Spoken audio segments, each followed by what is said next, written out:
Meskipun Qin Yichen tidak tahu apa yang dipikirkan Bijita, Qin Yichen tahu bahwa sekarang adalah kesempatan besar baginya untuk tampil. Jika Anda berperilaku baik kali ini, jika Mahkamah Agung menghargai wajah, mungkin itu akan memberi dirinya beberapa manfaat.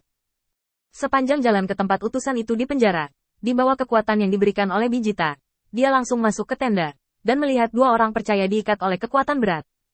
Qin Yichen segera mengerutkan kening. Ini lebih dari menara tiang akan menggunakan cara seperti itu untuk membingungkan saya. Tidak, dia seharusnya tidak tumbuh begitu cepat.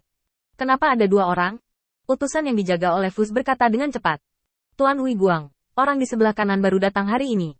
Dia ingin menyelamatkan orang ini, tetapi kami menangkapnya dan menguncinya di sini.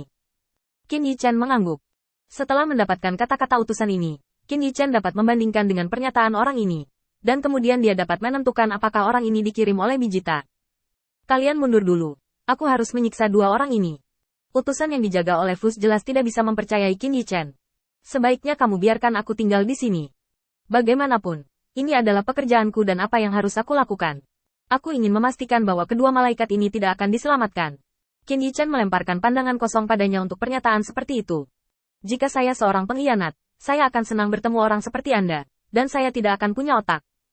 Jika saya datang untuk menyelamatkan orang, apakah saya akan menggunakan nama saya secara langsung? Bagaimana dengan otak? Kata-kata Qin Yichen seperti palu berat yang menghantam hati dewa. Memang, risiko melakukannya terlalu besar, dan itu telah mencapai titik di mana tidak ada orang normal yang akan membuat pilihan seperti itu. Di bawah tatapan Qin Yichen, utusan itu mundur beberapa langkah dengan marah, dan kemudian menatap Qin Yichen dengan ketakutan yang tersisa. Kalau begitu aku harus memastikan mereka tidak kabur. Qin Yichen memberinya tatapan kosong. Pergi keluar dan lihat. Utusan itu pergi dengan enggan, dan kesadaran Qin Yichen langsung jatuh pada mereka berdua saat dia melangkah keluar. Untuk mencegah informasi dalam pikiran mereka dihancurkan, masuk akal untuk mengunci mereka dengan premis bahwa mereka akan menghancurkan tubuh dan ingatan mereka, dan ini juga memfasilitasi apa yang harus dilakukan Qin Yichen selanjutnya. Meskipun keduanya berjuang, Qin Yichen tidak peduli sama sekali dan menjarah ingatan mereka secara langsung. Efek dari metode rahasia pencarian jiwa masih sangat signifikan saat kesadaran Qin Yichen menyelesaikan proses pencarian. Qin Yichen melihat salah satu dari mereka dan melonggarkan belenggu padanya. Orang ini memang datang untuk menyelamatkan seorang teman, tapi itu karena rumor yang disebarkan oleh orang lain. Qin Yichen meliriknya dengan ringan. Kembalilah, jangan membuat masalah di sini. Pria itu menatap Qin Yichen, matanya dipenuhi kepanikan. Melihat reaksi orang ini, Qin Yichen tahu bahwa insiden ini telah memukulnya terlalu keras, jadi dia memegang bahunya dengan santai. Selama kamu memiliki cahaya di hatimu, kamu bisa menjadi cahaya. Jika kamu tidak dapat menemukannya, maka kuil penguasa cahaya adalah cahaya yang menyinarimu.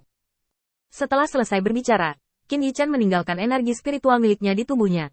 Selama dia memasuki kuil penguasa cahaya dengan energi spiritual ini, dia akan menerima tingkat kesopanan tertinggi.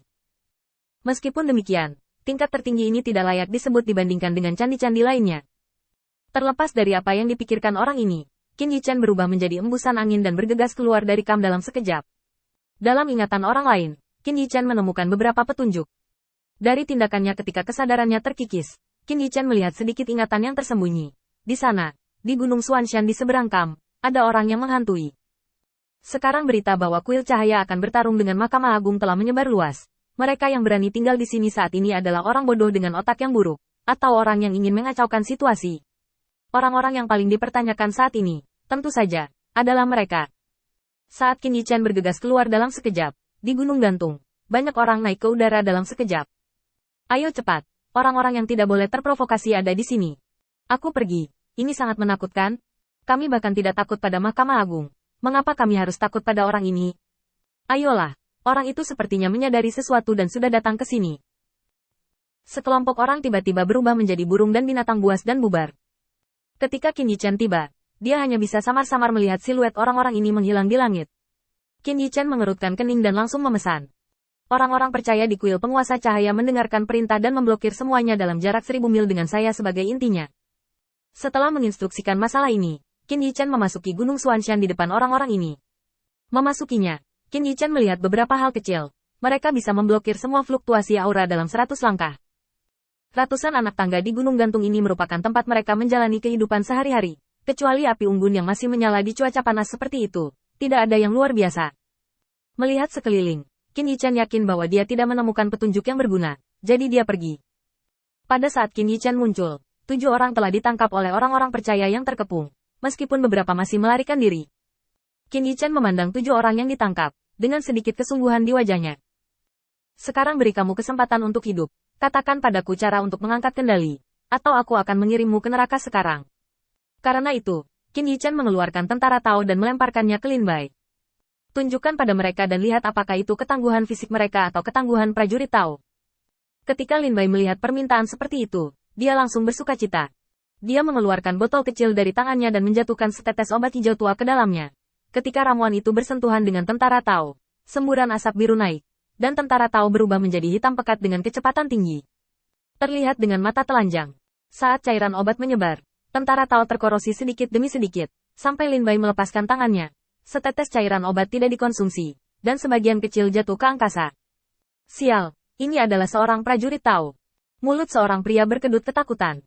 Di mata mereka, prajurit Dao sudah sangat tangguh. Bagaimana hal biasa bisa melukai prajurit Dao? Kecuali itu adalah dewa utama yang kuat, itu mungkin. Sekarang, setetes cairan obat memiliki efek seperti itu. Jika mereka mengubah tubuh fisik mereka, mereka hanya bisa melihat cairan obat melahap tubuh mereka sedikit demi sedikit. Mengomel. Beberapa orang tidak bisa menelan air liur mereka. Setelah kematian mereka, di bawah ancaman kematian yang mengerikan yang tidak akan meninggalkan residu, 10 orang ini sedikit menggigil. Terutama ketika Lin Bai tiba-tiba mengangkat kepalanya dan melihat mereka dengan senyum di wajahnya. Senyumnya yang ceria dan bebas membuat orang merasa sangat santai. Tetapi apa yang dia katakan membuat orang jatuh ke dalam gua es. Apakah kamu mau mencoba?